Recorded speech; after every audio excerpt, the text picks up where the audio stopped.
Innal hamdalillah nahmaduhu wa nasta'inuhu wa nastaghfiruh wa na'udzu billahi min shururi anfusina wa sayyiati a'malina. May yahdihillahu fala mudilla lahu wa may yudlil fala hadiya lahu. Nashhadu an la ilaha illallah wahdahu la syarika lahu wa nashhadu anna Muhammadan 'abduhu wa rasuluh la nabiyya wa la rasula ba'dahu.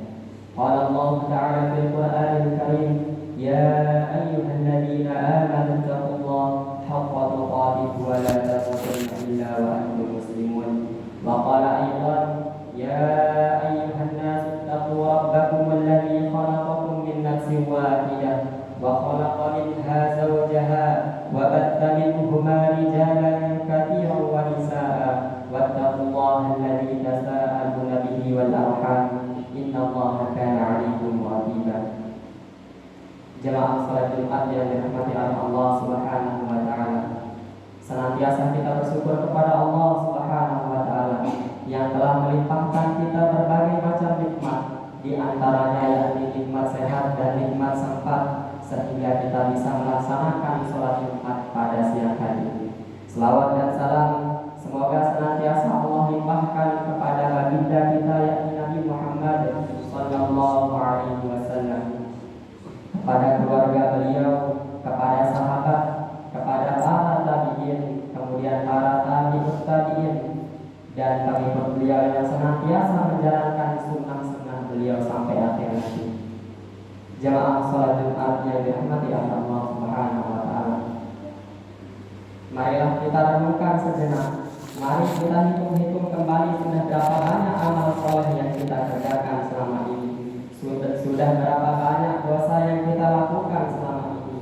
Allah Subhanahu wa taala berfirman, ya ayyuhalladzina amanu taqullaha wa la tanzur nafsun ma qaddamat lighad wattaqullaha innallaha khabirun bima ta'malun. Hai orang-orang yang beriman, bertakwalah kepada Allah dan hendaklah setiap diri memperhatikan apa yang telah diperbuat untuk hari esok, yakni hari akhirat, dan bertakwalah kepada Allah, sesungguhnya Allah Maha mengetahui apa yang kamu kerjakan. Quran surah Al-Hasyr ayat 18. Jamaah salat Jumat yang dirahmati oleh Allah Subhanahu wa taala.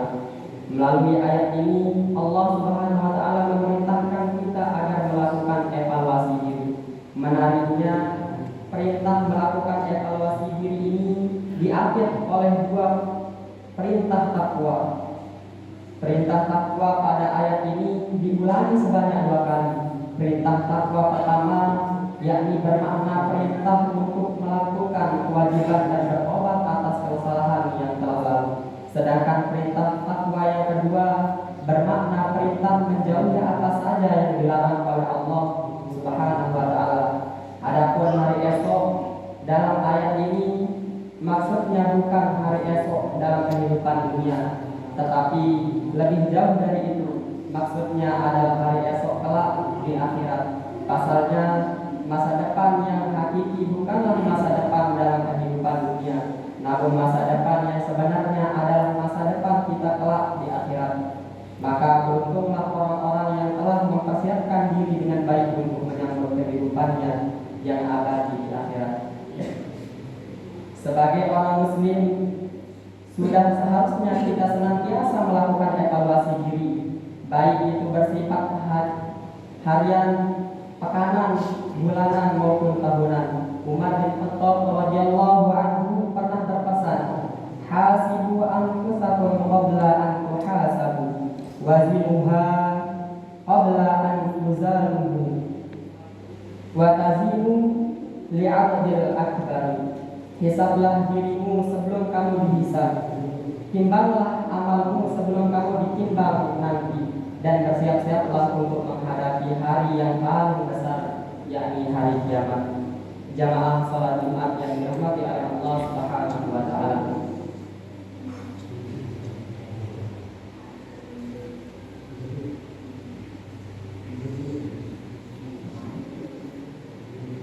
Setidaknya ada 4 hal yang akan ditanyakan oleh Allah Subhanahu wa Ta'ala kepada kita kelak di hari kiamat.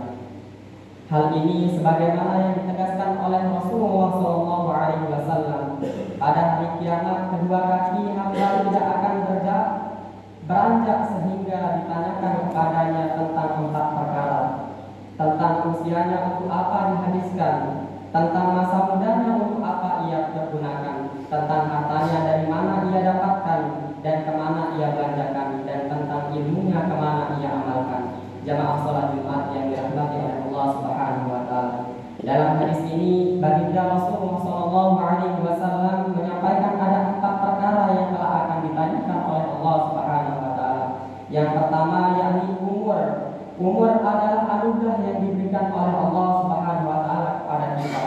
Di akhirat kelak Allah akan bertanya sejauh mana kita memanfaatkan dan menggunakan umur tersebut untuk melakukan amal kebaikan atau keburukan. Adalah sebuah karunia dan keberuntungan yang sangat besar jika kita mampu menguasai usia kita selama di dunia ini dengan amal soleh. Sebaliknya, sebuah kerugian yang amat besar pula jika kita menyia-nyiakan nikmat umur kita ini dengan maksiat dan dosa. Yang kedua, yakni masa muda. Pertanyaan yang kedua berkaitan dengan masa muda. Untuk apa kita pergunakan? Apakah hura-hura atau berjalan menuntut ilmu? Banyak anak muda yang menganggap bahwa masa muda adalah masa yang penuh tantangan, masa yang penuh gejolak dan keinginan. Bagi yang berpikir positif tentu akan menyalurkan gejolak dan keinginannya untuk hal-hal yang bermanfaat. Dan bagi yang berpikiran negatif, mereka akan mengisi usia untuk hal-hal yang tidak baik. Masa muda adalah kesempatan emas bagi kita untuk berbuat baik demi kesuksesan hidup kita di akhirat. Karena itu tak ada pilihan bagi kita kecuali memanfaatkan masa muda ini semaksimal mungkin. Rasulullah SAW bersabda, manfaatkan dengan baik 5 perkara sebelum datangnya 5 perkara yang termasuk di dalamnya adalah masa mudamu sebelum datang masa tuamu. Yang ketiga, yakni pertanyaan lain yang akan dilontarkan kepada kita kelak adalah soal harta. Dari mana kita dapatkan dan kemana harta tersebut kita belanjakan. Jamaah sholat Jumat yang dirahmati oleh Allah Subhanahu wa Ta'ala. Adapun yang keempat, yakni di akhirat nanti kita akan ditanya tentang apa yang telah kita lakukan dengan ilmu yang kita miliki. Ilmu telah membuat kehidupan ini lebih bermakna. Karena dengan ilmu manusia kehidupan ini lebih bermakna. Karena dengan ilmu manusia mengetahui apa yang sebelumnya tidak diketahui. Kehidupan memang tidak bisa dilepas dari ilmu, khususnya ilmu agama dan ilmu akhirat. Jamaah salat Jumat yang dirahmati oleh Allah Subhanahu wa Ta'ala. Barakallahu li wa lakum fil Qur'anil azim wa nafa'ani wa iyyakum bil ayati wa dzikril hakim. Aqulu qawli hadza wa astaghfirullahal azim li wa lakum wa lisa'iril muslimin wal muslimat fastaghfiruhu innahu huwal ghafurur rahim.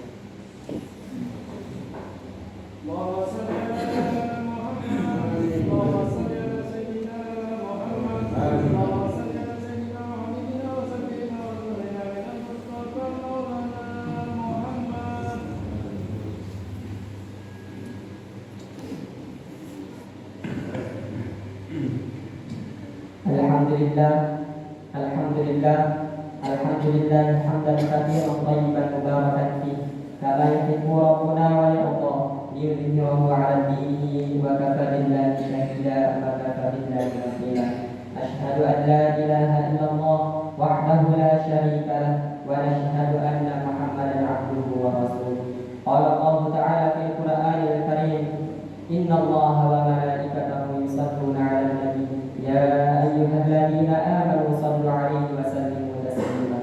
Allahumma ighfir lil muslimina wal muslimat wal mu'minina wal mu'minat al ahya'i minhum wal amwat innaka sami'un qaribun mujibud da'wat ya qadiyal hajat.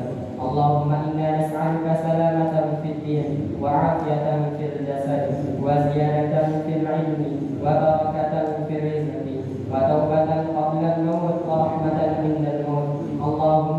علينا في سكرات الموت والنجاة من النار والعفو عند الحساب. اللهم إنا نعوذ بك من الهم والحزن ونعوذ بك من العجز والكسل ونعوذ بك من الجبن والبخل ونعوذ بك من الغلبة الدين وقهر الرجال. ربنا آتنا في الدنيا حسنة وفي الآخرة حسنة وقنا عذاب النار. بفضلك العظيم سبحان ربك رب العزة عما يصفون